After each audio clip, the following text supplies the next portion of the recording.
Nakatayo ka na ba sa harap ng isang gawain na napakalaking, labis na tila imposible? Isang hamon na hinihiling hindi lamang ang iyong lakas at kasanayan, ngunit ang pinakadulo ng iyong paniniwala. Madalas nating naririnig ang kwento ni Noe at ang Arka bilang isang simpleng kwento ng pananampalataya at mga hayop na nagmamarcha ng dalawa. Ngunit talagang isinasaalang-alang ba natin ang hilaw, pisikal, pang-araw-araw na katotohanan ng hiniling ng Diyos sa isang tao at ang kanyang pamilya? Hindi lamang namin pinag-uusapan ang pagbuo ng isang bangka. Pinag-uusapan natin ang pagtatayo ng isang sisidlan, ang laki ng isang modernong barko ng kargamento, na gumagamit ng walang anuman kundi mga primitive na tool, na walang plano, walang degree sa engineering, at sa harap ng isang nakakalibog na mundo na nakakita ng kanyang trabaho bilang mga pag-aalsa ng isang baliw. Paano talaga itinayo ang Ark's Ark? Ano ang hitsura ng pawis, ang mga splinters, at ang manipis na pagkapagod ng mga karpintero na pinili ng Diyos?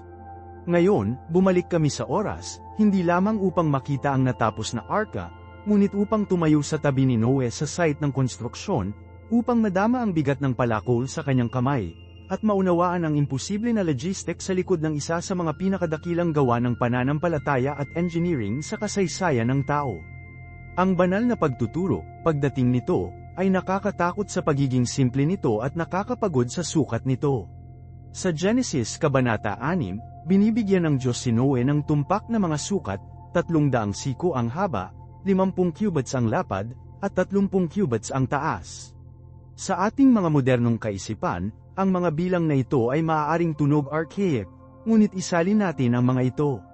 Pinag-uusapan namin ang tungkol sa isang sisidlan na humigit kumulang na 450 talampakan ang haba, 75 talampakan ang lapad, at 45 talampakan ang taas. Iyon ay 1.5 patlang ng football ang haba, na may taas ng isang 4 na palapag na gusali. Ito ay upang magkaroon ng 3 natatanging mga deck, isang solong window na malapit sa tuktok, at isang napakalaking pintuan sa tagiliran nito. At iyon. Walang mano-manong, walang hanay ng mga tagubilin sa estilo ng IKEA, walang tutorial sa YouTube. Ibinigay ng Diyos ang banal na ano, ngunit ang tao na paano, naiwan sa pananampalataya at talino sa paglikha ni Noe. Siya ay isang matuwid na tao, isang tao na lumakad kasama ang Diyos, ngunit ang Biblia ay hindi nagbibigay sa amin ng pahiwatig na siya ay isang master shipwright. Siya ay isang magsasaka, isang tao sa lupain. Ngayon, hiniling siya na maging pinakadakilang arkitekto ng naval na alam ng mundo, na itinalaga sa pagbuo ng isang sisidlan na idinisenyo upang makatiis ng isang sakuna na hindi maisip ng isip ng tao. Isipin ang eksena, ibinahagi ni Noe ang banal na utos na ito sa kanyang asawa, kasama ang kanyang mga anak na sina Shem, Ham, at Yafet, at ang kanilang mga asawa. Ang paunang pagkabigla ay dapat na napakalawak. Pagkatapos ay dumating ang katotohanan ng gawain. Wala silang mga cranes upang maiangat ang mga colossal beam. Wala silang mga kapangyarihan ng kapangyarihan upang maputol ang mga sinaunang kahoy. Malamang hindi rin sila may mga kuko na bakal, ang kanilang konstruksyon ay umaasa sa komplikado, inukit na kamay tulad ng mortise at tenon joints, na gaganapin kasama ang mga kahoy na peg. At sa lahat ng sandali, ang mundo ay nanunood at tumawa. Ang kanyang mga kapitbahay, ang mismong mga tao na itinatayo niya sa sisidlan na ito upang mailigtas sila, ay makikita ang proyektong ito bilang pangwakas na kamangmangan. Araw-araw, sa loob ng mga dekada, tiniis niya ang kanilang pangungutya. Nakita nila ang isang tao na nagtatayo ng isang higanteng bangka sa gitna ng tuyong lupain, malayo sa anumang makabuluhang katawan ng tubig, at tinawag nila siyang tanga. Ito ay hindi lamang isang hamon sa engineering, ito ay isang malalim na espiritual at psikolohikal na pagsubok. Ito ay isang pang-araw-araw na pagsubok ng pagsunod sa harap ng walang tigil na panunuya. Madalas na tinawag ng Diyos ang kanyang napiling mga tao sa mga gawain na tila hindi makatwiran sa mundo. Sinabi niya kay Jeremiah, bago kita nabuo sa sinapupunan ay kilala kita, bago ka ipinanganak ay hiniwalayin kita. Inihanda ng Diyos si Noe para sa sandaling ito, hindi sa pamamagitan ng pagbibigay sa kanya ng isang mano-manong paggawa ng barko, ngunit sa pamamagitan ng paglilinang sa kanya ng isang puso na magtitiwala sa utos kahit na walang kamalayan sa lupa. Bago maputol ang isang piraso ng kahoy, ang unang napakalaking gawain ay naghahanda ng lupa mismo. Ang pagtatayo ng arka ay nangangailangan ng isang lugar ng trabaho, isang primitive shipyard, ng napakalawak na proporsyon. Ang unang kilos ng banal na proyektong ito ay hindi isa sa paglikha, ngunit ng brute back-breaking labor sa mundo. Si Noe at ang kanyang mga anak na lalaki ay kailangang makahanap ng isang angkop na lokasyon. Hindi ito maaaring maging anumang patch ng lupa. Kailangan itong maging napakalaking, perpektong flat, at hindi kapani-pani walang matatag upang suportahan ang libu-libong tonelada na sa huli ay timbangin ang arka. Kailangan itong maging malapit sa isang malawak na kagubatan, ang mapagkukunan ng kanilang pangunahing material, ngunit malayo sa mga matarik na dalisdis o mga bangin na maaaring magdulot ng isang pagguho ng lupa. Kailangang maisip nila ang isang puwang kung saan hindi lamang nila mabuo ang arka kundi pati na rin ang mapaglalangan at tipunin ang mga napakalaking sangkap nito. Kapag napili ang isang lokasyon, nagsimula ang tunay na gawain. Maaari naming may larawan ang mga ito, hinubad sa baywang sa ilalim ng isang walang humpay na araw, ang kanilang mga kamay ay hilaw at calloused. Gagamitin nila ang pinakasimpleng mga tool, kahoy na pala, marahil ay tinapak ng bato o tanso, upang ilipat ang lupa. Gagamitin nila ang mga pinagtagpi na mga basket upang dalhin ang dumi at mga bato, isang pagload ng paisa-isa. Ang mga napakalaking boulder, na masyadong malaki upang ilipat, ay kailangang masira sa mga martilyo at mga wedge o masakit na hinukay at gamulong gamit ang mga lever. Ang lupa ay kailangang ma-level sa isang halos perpektong grado. Malamang na ginamit nila ang mga antas ng tubig na walang kabuluhan marahil isang kahoy na labangan na puno ng tubig upang matiyak na totoo ang pundasyon. Ang anumang di kasakdalan, anumang bahagyang pagkahilig, ay maaaring makompromiso ang buong istruktura ng keel ng arka. Hindi ito isang gawain ng mga araw o linggo, ngunit malamang na buwan, o kahit na taon, ng nakakapanghina, paulit-ulit na gawain. Kailangan din nilang isaalang-alang ang kanal. Ang isang proyekto na aabutin ng mga dekada upang makumpleto ay tiyak na makakakita ng hindi mabilang na mga bagyo. Upang maiwasan ang kanilang matalinong level na lugar ng trabaho mula sa pagiging isang quagmire, kakailanganin nilang maghukay ng mga channel at kanal sa paligid ng perimeter, na nagdidirekta ng tubig palayo sa pundasyon. Ang bawat pala ng dumi, ang bawat bato ay tumanggi sa tabi, ay isang gawa ng pananampalataya, isang tahimik na pahayag ng pagsunod sa isang utos na hindi pa gumawa ng isang solong tabla ng kahoy. Ito ang hindi nakikitang pundasyon, ang testamento sa kanilang pangako, bago pa man bumagsak ang unang puno. Gamit ang pundasyon na inihanda, isang malawak, patag na peklat sa lupa, ang kanilang tingin pagkatapos ay lumingon sa kagubatan. Ang utos ay tiyak, gawin ang iyong sarili ng isang arka ng gopher wood. Hindi namin alam ng may katiyakan kung ano ang gopher wood. Ang mga iskolar ay pinagtatalunan nito ng maraming siglo. Ang ilan ay nagmumungkahi ng cypress, na kilala para sa hindi kapani-pani walang tibay at paglaban ng tubig. Ang iba ay nagmumungkahi ng cedar o kahit isang uri ng pine. Ngunit ang mga tiyak na species ay hindi gaanong mahalaga kaysa sa prinsipyo, tinukoy ng Diyos ang materyal.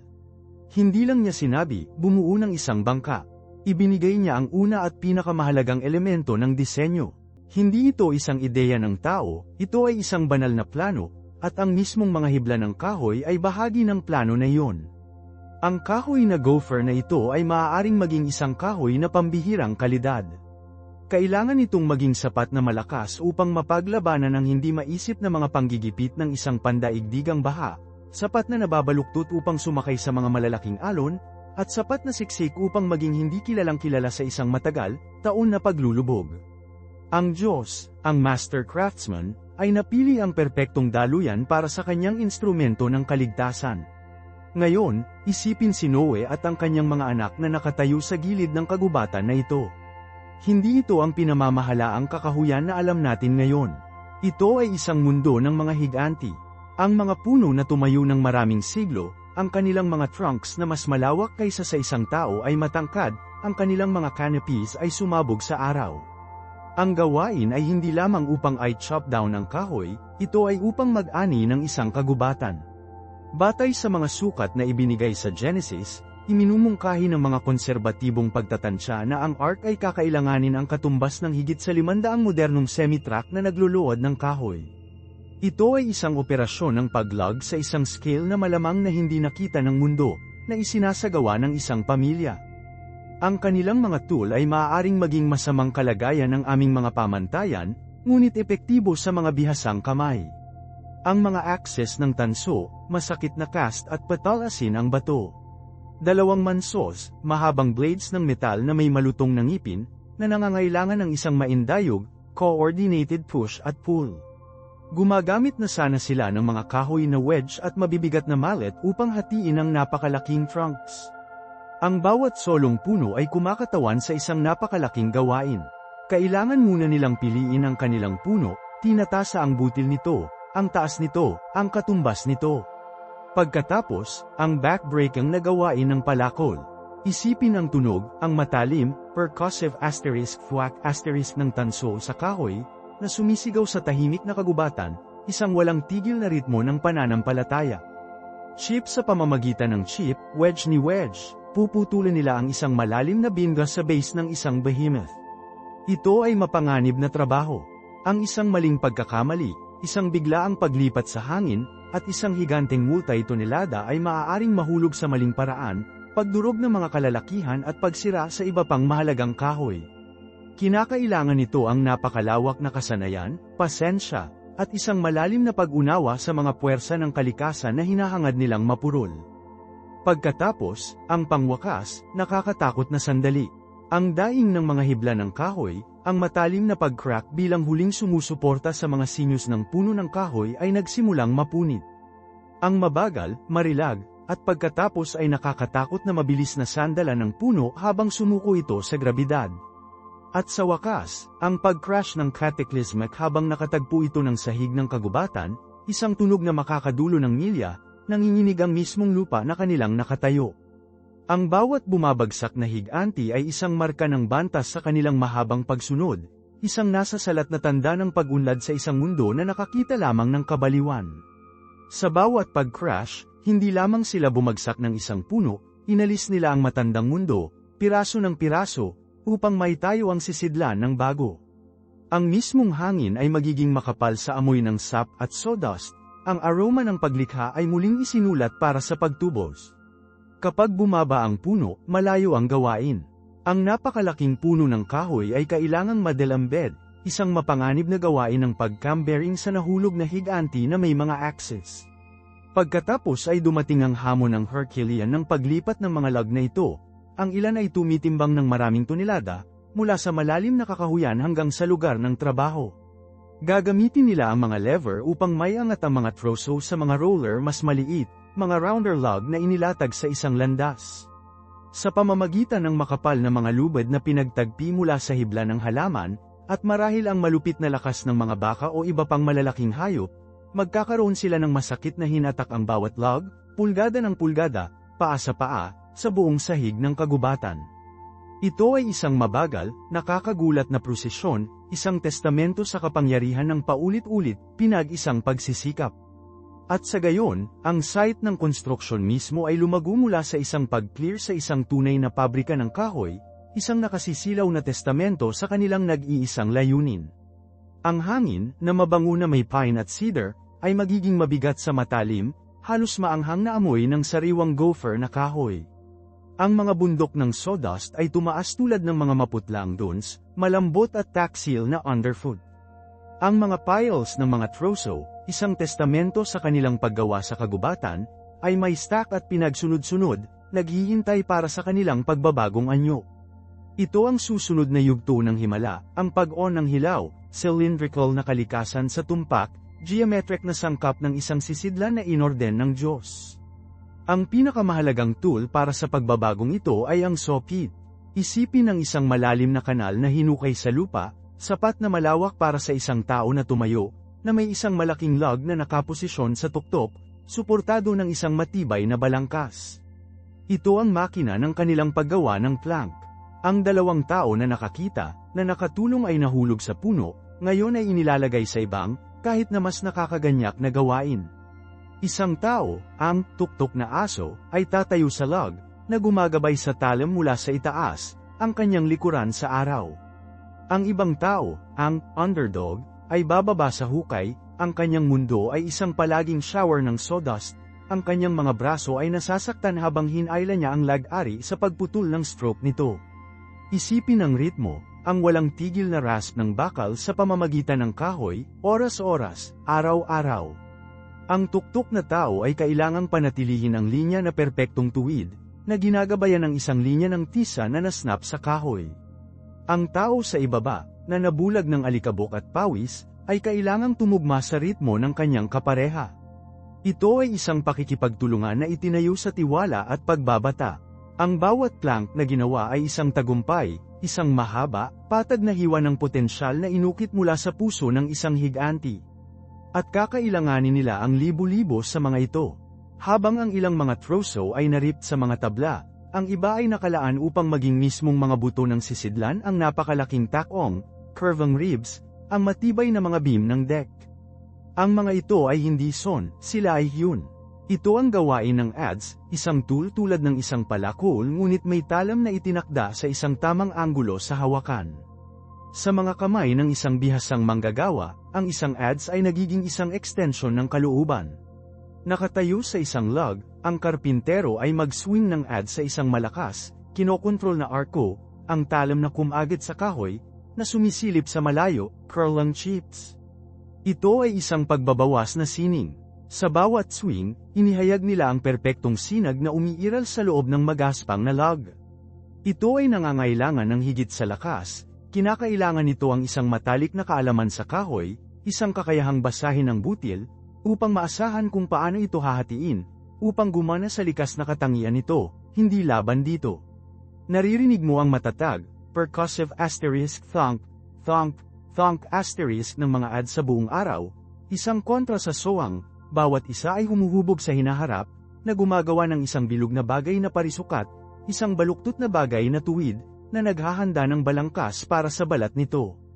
Ngunit paano mo ikokonekta ang gayong mga malalaking piraso ng troso upang lumikha ng isang istruktura na maaaring makatiis ng isang pandaigdigang baha? Hindi sa mga kuko ng bakal, sapagkat ang mga ito ay malamang na mahirap makuha o hindi alam sa kanila sa form na ito. Hindi, ginamit nila ang isang mas matikas at matatag na pamamaraan, ang sining ng joinery.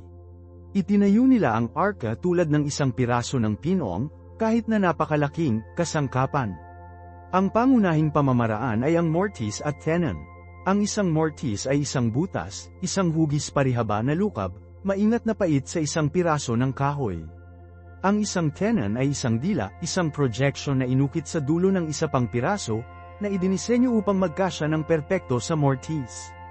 Isipin ang kinakailangan ng katumpakan. Ang mga ito ay hindi maliit na kasukasuan. Ang mga tenons sa pangunahing mga istrukturang beam ay maaaring maging kasing kapal ng braso ng isang tao at ilang mga paa ang haba. Ang pag-ukit ng mortise ay nangangailangan ng maingat na trabaho sa mga pait at mallet, dahan-daang hinukay ang kahoy sa eksaktong lalim at sukat.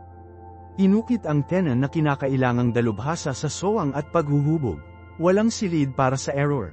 Ang isang magkasanib na masyadong maluwag ay makompromiso ang lakas ng buong istruktura. Ang isang magkasanib na masikip ay maaaring hatiin ang kahoy sa ilalim ng presyon. Ang bawat solong koneksyon ay isang pasadyang trabaho, isang piraso ng puzzle na meticulously crafted upang magkasya sa natatanging kasosyo nito. Hindi lamang ito konstruksyon, ito ay isang pag-uusap sa material, isang pag-unawa sa pagitan ng tao at kahoy, na ginagabayan ng isang banal na plano. Ang bawat kasukasuan, na minsan ay nilagyan, ay may lock sa lugar na may malalaking kahoy na peg, o mga tree nails. Mag-drill sila ng isang butas sa pamamagitan ng mortised piraso at tenon sa loob nito, gamit ang isang hand-poured bow drill o isang auger. Pagkatapos, ang isang maingat na hugis, kilong pinatuyong peg ng isang mas mahirap na kahoy ay itulak sa butas na may isang mabibigat na mallet. Tulad ng hinihigop ng tree nail na kahalumigmigan mula sa nakapalibot na kahoy, mamaligo ito, na ikinulong ang kasukasuan na may isang hindi kapanipaniwala, hindi matitinag na puwersa. Ang bawat saw stroke, bawat pag-indayog ng adze, ang bawat pait na mortise ay isang panalangin na ipinahayag sa pawis at sawdust. Ang balangkas ay nasa lugar na ngayon, isang napakalaking ribcage ng hewn timber na umaabot sa kalangitan. Ngunit ang isang balangkas ay hindi maaaring harapin ng isang baha. Kailangan nito ng balat. At ang balat ng arka ay ang planking nito. Hindi ito isang simpleng bagay ng mga board ng sowang at ipinako ang mga ito. Ang mga troso na kanilang napili ng maingat na ngayon ay kailangang mabago sa malawak, malakas na mga tabla na may kakayahang bumubuo ng isang watertight hull. Ang pangunahing pamamaraan para dito, sa isang edad bago ang mga malalaking sawmills, ay magiging riving. Kumuha sila ng isang log, at gamit ang mga wedge ng hardwood at mabibigat na mallet, hahatiin nila ito sa haba nito. Isipin ang tunog hindi ang mataas na hiyawan ng isang lag-ari, ngunit isang serye ng mga matulis na bitak, na sinundan ng malalim, pag-ungol ng reklamo ng mga kahoy na hibla na nahihiwalay. Dadalhin nila ang mga wedge, kasunod ng butil, hikayatin ng log na magbukas, upang ibigay ang mga tabla nito. Ang pamamaraang ito, habang ang masonry ng paggawa, ay gumagawa ng mga tabla na mas malakas at mas lumalaban sa tubig kaysa sa mga sawnboard. Ang isang sawcut ay hindi sinasadya sa buong mga hibla ng kahoy, na iniwan silang bukas upang sumipsip ng kahalumigmigan. Ang riving, gayunpaman, ay sumusunod sa mga likas na linya ng butil, na iniiwan ang mahaba, vascular fibers na buo, na lumilikha ng isang tabla na natural na mas nababanat at hindi gaanong madaling mabulok. Ang bawat tabla ay isang testamento sa puno na nagmula, ang ibabaw nito na nagpapakita ng banayad, organikong texture ng split. Kapag nahati, ang mga magaspang na tabla na ito ay kailangang hugis. Inilagay sila laban sa mahusay na mga hubog na buto-buto ng frame, at ang kanilang mga gilid ay beveled na may mga adzes at primitive na mga eroplano ng kamay upang magkasya kasama ang nakamamanghang katumpakan. Ito ang gawain ng isang cooper sa isang banal na sukat. Ang bawat tabla ay kailangang magpugad ng perpekto laban sa kapitbahay nito, na lumilikha ng isang seam kaya masikip maaari mong bahagya na i-slide ang isang talam ng kutsilyo sa loob nito. Para sa mas binibigkas na mga curves ng bow at stern, ang mga tabla ay mas steamed. Ang mga mahusay na kahon ng singaw ay may tatayo, ang mga mahahabang trough na puno ng tubig sa mga umuungal na apoy. Ang mga tabla ay may seal sa loob ng maraming oras hanggang sa sila ay maging pliable, puspos ng init at kahalumigmigan. Pagkatapos, ang isang koponan ng mga kalalakihan, na nagtatrabaho ng mabilis bago ang kahoy na pinalamig, ay haul ang steaming plank sa katawan ng katawan at, gamit ang isang sistema ng mga clamp, lever, at brute na puwersa, yumuko ito sa lugar laban sa mga buto-buto, pagpeg ito habang naaayon ito sa mga matikas na linya ng barko. Ang buong istruktura ay buhay na may pag-igting na ito, isang pagkakaisa ng mga puwersa, kasama ang bawat kahoy at bawat plank na nag-aambag sa kabuuan. Ngunit kahit na ang masikip na pagsali ay nangangailangan ng pampalakas laban sa hindi maisip na mga panggigipit ng kalaliman. Bago ang pangwakas na waterproofing, ang bawat solong tahi, libu-libo sa libu-libong mga paa ng mga ito, ay kailangang makok. Ito ay isang proseso ng masakit. Gumagamit na sana sila ng fibrous material, marahil shredded bark, flax fibers, o kahit na hayop ng buhok, na pinilipat ito sa mga kordon na tinatawag na oakum. Pagkatapos, gamit ang mga espesyal na caulking irons at mallets, masusuklian nila ang mga cord na ito sa mga seams sa pagitan ng mga tabla. Tapikin, tapikin, tapikin asterisk isang iba't ibang tunog mula sa mabibigat na asterisk thunk asterisk ng ads. Ang isang mas matalas, mas matalinong ritmo na maaaring sumigaw sa buong daluyan. Ang nakapak na hibla na ito ay mamaligo kapag basa, karagdagang pagsilang ng katawan. Ito ang unang linya ng pagtatanggol ng barko, isang selyo na ginawa mula sa loob, isang testamento sa paniniwala na walang detalye na napakaliit, walang pagsisikap na masyadong mahusay. At pagkatapos ay dumating ang pangwakas, sagradong kilos ng pagbubuklod, ang pitch. Ang mga tagubilin ay tiyak-takpan nito sa loob at labas ng pitch.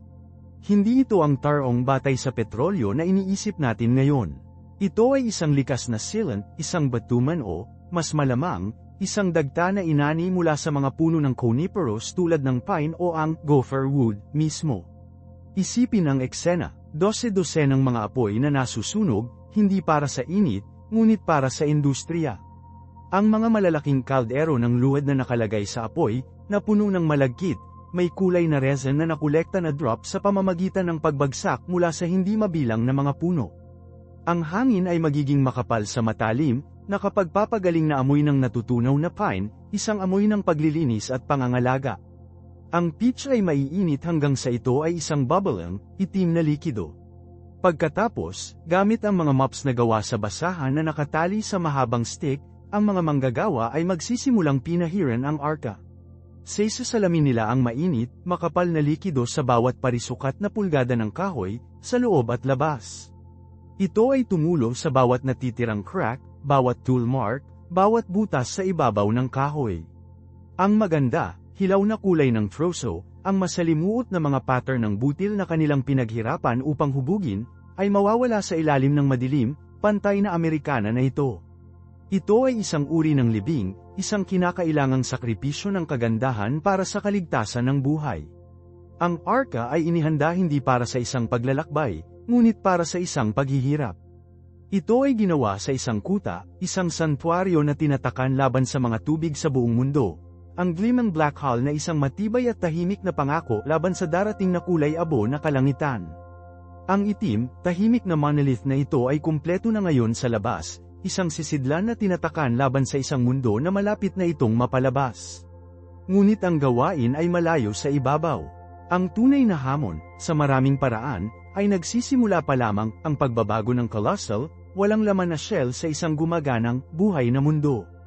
Upang lumakad sa loob, sa pamamagitan ng isang mahusay na pagbubukas na naiwan sa tagiliran nito, ay upang makapasok sa isa pang katotohanan. Ang hangin, makapal na may matagal na aroma ng peach, ay magiging mas cool, ang light dimmer. Ang mga tunog ng labas ng mundo ay mabubulok, papalitan ng echo ang resonance ng trabaho sa loob ng tiyan ng hayop. Dito, ang laki ng pagsasagawa ay magiging tunay, nakakatakot na maliwanag. Malinaw ang mga tagubilin, 3 deck. Isipin ang gawain. Sa loob ng curved, cavernous space na ito, kailangan nilang magtayo ng 3 natatanging, antas ng sahig. Hindi ito tulad ng pagbuo ng isang bahay sa flat ground kung saan ang bawat post ay plumb at ang bawat beam ay antas. Ang bawat solong elemento ng istruktura ay dapat na pasadyang angkop sa mga curving wall ng katawan.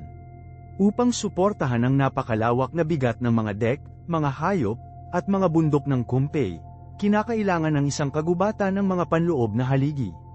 Ang mga mahusay na trunks ng gopher wood, marahil 60 o 70 talampakan ang haba, ay may hoisted patayo, ang kanilang mga base ay maingat na hugis upang maupo ng ligtas sa napakalaking mga keel timber.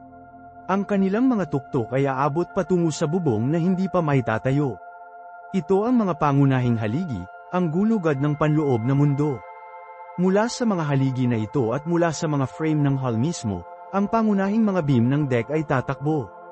Ang bawat isa ay isang napakalaking troso sa sarili nitong kanan, na pinasok sa lugar ng mga koponan ng mga kalalakihan at hayop, gamit ang mga komplikadong sistema ng mga lubad at rampa. Ang pagsasama dito ay kailangang maging walang kamali-mali. Hindi ang masikip, hindi tinatagusan ng tubig na pagsali ng katawan, ngunit dinisenyo ang pagsasama para sa napakalawak na lakas na nagdadala ng pagload. Malaking mortise at tenon joints, ang tenon sa beam na umaangkop sa isang malalim na socket na pinutol sa haligi, nakalock sa lugar na may napakalaking kahoy na pegs, o mga trenails, na pinukpok sa bahay.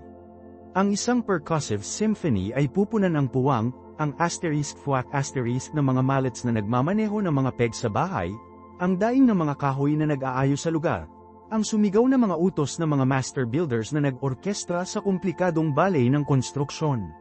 Nakatayo sa sahig ng katawan at tumitingin, makakakita ka ng isang siksik na web ng troso na tumataas sa kadiliman, isang sala-sala ng mga beam at sumali na malapit ng maging pundasyon para sa susunod na antas ng pagkakaroon. At sa mga deck na ito, ang isang lungsod ng mga enclosure ay kailangang itayo. Ginagamit ng banal na kasulatan ang salitang ***, na madalas na isinalin bilang mga silid, ngunit ang ugat nito ay mas malapit sa mga pugad. Ito ay isang maganda, nagsasabi ng salita. Hindi ito nagmumungkahi ng malamig, matibay na mga kulungan ng pantay na sukat. Iminumungkahi nito ang mga pasadyang itinayo na tirahan, mga puwang na idinisenyo na may nilalang sa isip. Isipin ang sari-sari-sari. Ang mga mahabang leeg ng mga giraffes ay mangangailangan ng pagtaas ng mga vertical na puwang. Ang malaking karamihan ng mga elepante at rhino ay hihilingin sa mga enclosure na itinayo gamit ang lakas ng isang kuta. Ang mas maliit na nilalang ay mangangailangan ng ligtas, mas maliit na mga pugad, habang ang mga ibon ay kakailanganin ng mga aviaries.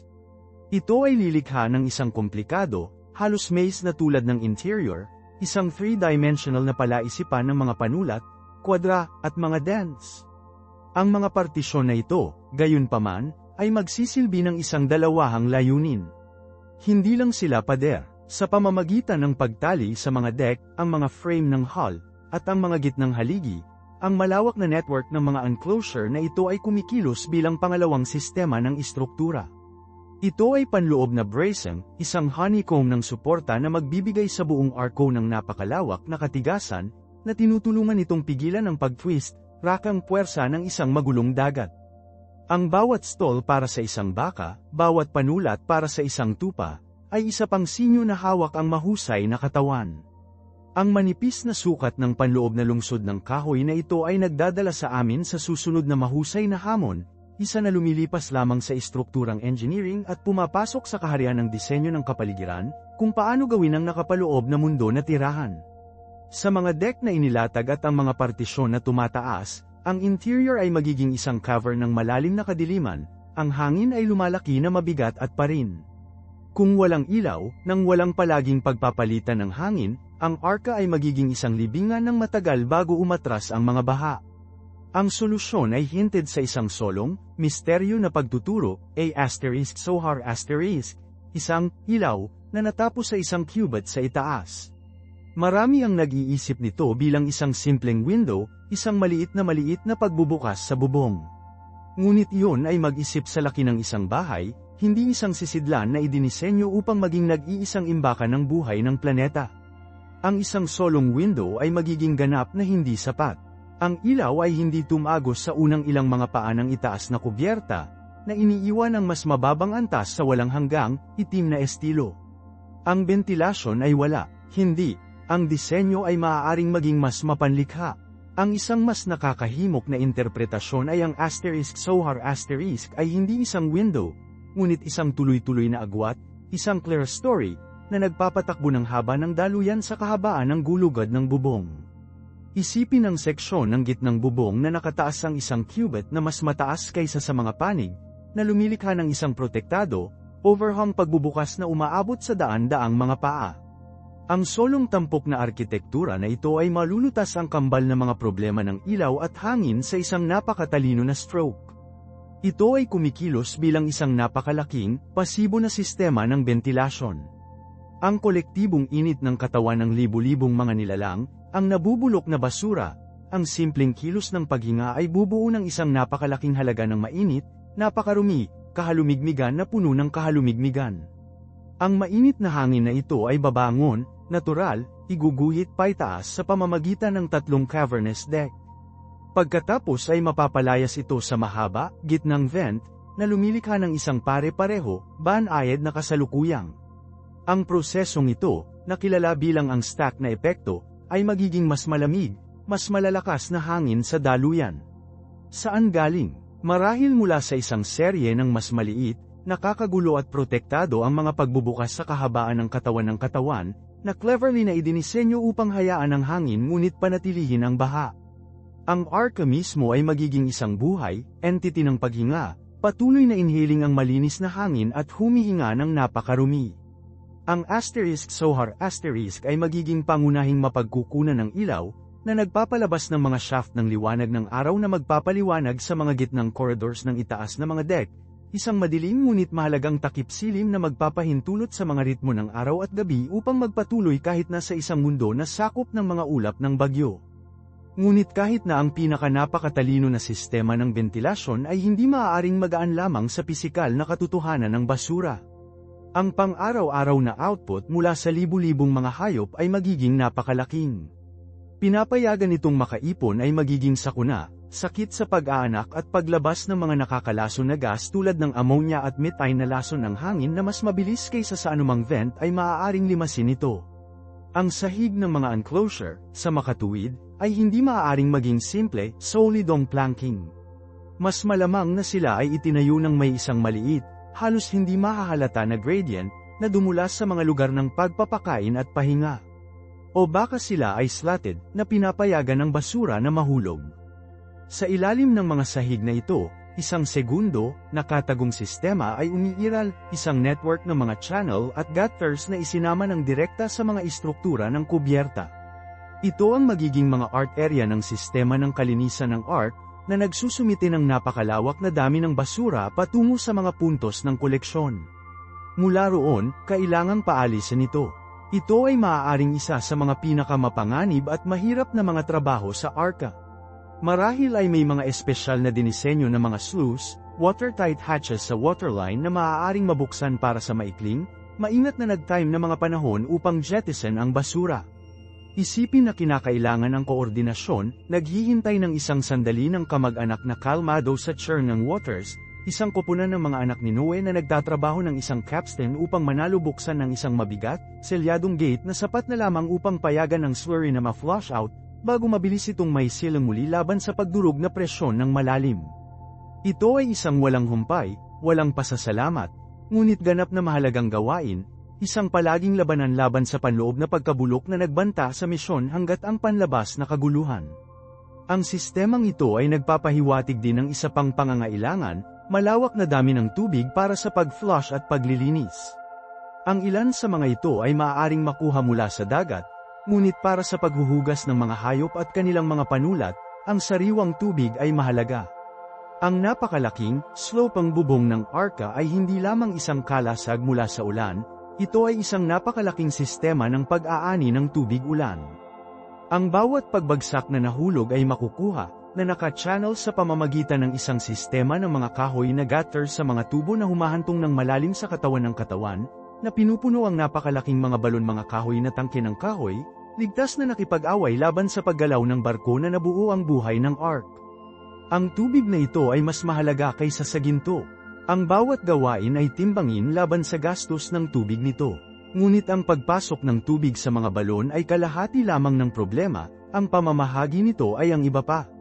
Ang ARCA ay isang istruktura ng multi-story, at ang paghatak ng tubig ay backbreaking work. Ang pinaka-eleganteng solusyon ay isang sistema ng gravity-fed. Ang pinakamalaking mga cistern ay nakaposisyon ng mataas hanggat maaari sa loob ng istruktura ng ARC, malamang na nasa ilalim lamang ng sloping roof sa itaas na kubyerta. Mula sa mga pangunahing reservoir na ito, ang isang network ng mga kahoy na tubo marahil ay may guwang na mga troso, maingat na nilagyan at tinatakan ng pitch ay tatakbo pababa, sumasanga upang maglingkod sa mas mababang mga kubyerta. Sa bawat antas, ang mga tubo na ito ay magtatapos sa bato o kahoy na mga trough, madiskarteng inilalagay upang maghatid ng maraming mga enclosure. Papayagan nito ang pamilya ni Noe na punan ang mga trough ng mga hayop sa pagliko ng isang simpleng kahoy na spigot, sa halip na isang walang katapusang parada ng mga balde. Ito ay isang sistema na inuuna ang pag-iingat ng enerhiya ng tao, isang mapagkukunan na magiging tulad ng hangganan at mahalaga bilang ang sariwang tubig mismo. Para sa mga gawain na nangangailangan ng tubig sa itaas na mga kubyerta, o upang ilipat ang tubig mula sa isang mas mababang backup na cistern, sana umasa sila sa purong kalamnan, malamang na gumagamit ng isang simpleng windlass at bucket system na tumatakbo sa mga gitnang shaft ng ventilasyon. Ang bawat pagbagsak ay kikitain. At ito ay nagdadala sa amin sa iba pang mahusay na hamon ng logistic, isa na ang mga dwarf kahit na pamamahala ng basura at supply ng tubig, ang pagkain. Ang manipis na caloric na kinakailangan para sa lumulutang na menagerie na ito ay mahirap maunawaan. Hindi namin pinag-uusapan ang tungkol sa ilang mga bag ng feed. Pinag-uusapan natin ang tungkol sa isang lumulutang na bundok ng mga probisyon. Ang ARCA ay kailangang maging, una at pinakamahalaga, isang malaking larder. Ang pinakamababang, pinakamalaking, at pinakamatatag na kubyerta ng daluyan ay halos tiyak na nakatuon halos sa imbakan. Narito kung saan ang tunay na henyo ng ARC bilang isang piraso ng disenyo ay magiging maliwanag. Ito ay hindi lamang isang katawan ng katawan, ito ay isang pinagsamang bodega. Isipin ang malawak, mahigpit na nakapak na mga baybayin ng nakakompress na high at kumpe, bailed kaya ng makapal na sila ay tulad ng mga solidong pader, na nagbibigay hindi lamang ng sustansya para sa mga halamang gamot kundi pati na rin ang karagdagang ballast, na nag-aambag sa katatagan ng barko sa marahas na dagat. Isipin ang pagpaplano na kinakailangan. Hindi mo lamang ito mapile. Kailangan mo ng isang sistema ng pag-ikot, isang paraan upang ma-access muna ang pinakalumang pagkain upang maiwasan ang pagkasira at amag. Nagpapahiwatig ito ng mga corridors at pag-access ng mga paraan, isang labyrinth sa loob ng mga storeroom mismo. Sa tabi ng kumpay, magkakaroon ng isang butil. Hindi lamang isang uri ng butil, ngunit 12 dosenang. Millet, barley, trigo, lentil ang bawat isa ay nakaimbak sa sarili nitong basurahan o marahil sa napakalaking, selyadong garapon ng lupa, protektado mula sa kahalumigmigan at peste. Ang iba't ibang ay magiging susi, hindi lamang para sa balanse ng nutrisyon, ngunit bilang isang bakod laban sa anumang pag-iingat ng pag-crop. Ang mga buto para sa isang bagong mundo ay nakaimbak dito, kapwa literal at makasagisag. Ngunit ano ang tungkol sa mga karnabal? Ito ay isang problema na nangangailangan ng isang mas mataas na antas ng pananaw. Ang pagpapanatiling live na biktima ay isang hindi epektibo at komplikadong komplikasyon. Ang pinakaposible na solusyon ay napanatili na pagkain.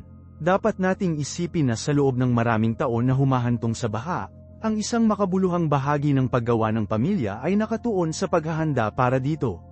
Ang maraming dami ng karne at isda ay maaaring pinausukan, inasnan, at tuyo, pagkatapos ay nakaimpake sa mga bar aisles ng asin o selyadong taba upang maiwasan ang pagkabulok. Ito ay isang mabagsik na pag-iisip, ngunit ang kaligtasan ng mga mandaragit ay maaaring depende sa isang napakalaking tindahan ng mga patay. Ang mga probisyon na ito ay kailangang panatilihin sa pinaka-cool, pinaka-drive, at pinakamahusay na ventilated na bahagi ng hold upang magtagal para sa tagal ng paglalakbay, na nakaunat sa loob ng isang taon. Ang bawat araw ay magsisimula sa napakalawak na gawain ng pamamahagi.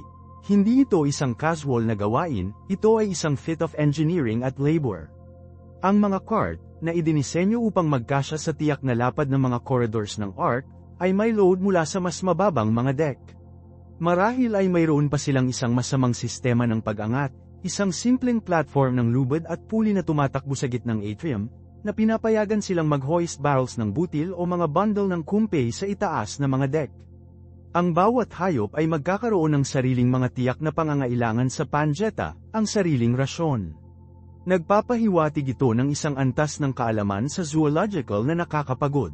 Ang isang ledger, marahil, ay naka-etched sa mga kahoy na board o mga tablet ng luwad, na nagdedetalye sa schedule ng pagpapakain para sa libu-libong mga species. Ang pamilya ay magpapatakbo tulad ng isang mahusay na drill na koponan, na lumilipat sa mga deck sa isang praktikal na ritmo, na naghahatid ng pagkain at tubig, na sinusuri ang kalusugan ng kanilang mga singil, habang ang mundo sa labas ay hindi nababago. Hindi lamang sila mga pasahero sa isang barko, sila ang makina, ang mga tripulante, at ang mga zookeepers ng huling pag-asa ng planeta. Ang kanilang buhay ay idinidikta ng walang tigil na siklo ng gutom at uhaw na sumigaw mula sa bawat kwadra at hawla. Kaya, isinasaalang-alang ang manipis na sukat ng lumulutang na ekosistema na ito. Ano ang pinaniniwalaan mo na ang isang gawain na hindi nauugnay sa pagkain na magiging pinakamahirap na pamahalaan ang araw at araw? Gusto kong basahin ang iyong mga teorya sa mga komento, at kung nasiyahan ka sa pag-unra sa sinaunang logistic puzzle, siguraduhin na mag-subscribe ka at singsing na ang notification bell upang hindi mo makaligtaan ang aming susunod na video kung saan tinutuya namin ang hamon ng bentilasyon. Hanggang sa pagkatapos, patuloy na magtanong sa mga malalaking katanungan. Ako si Marco.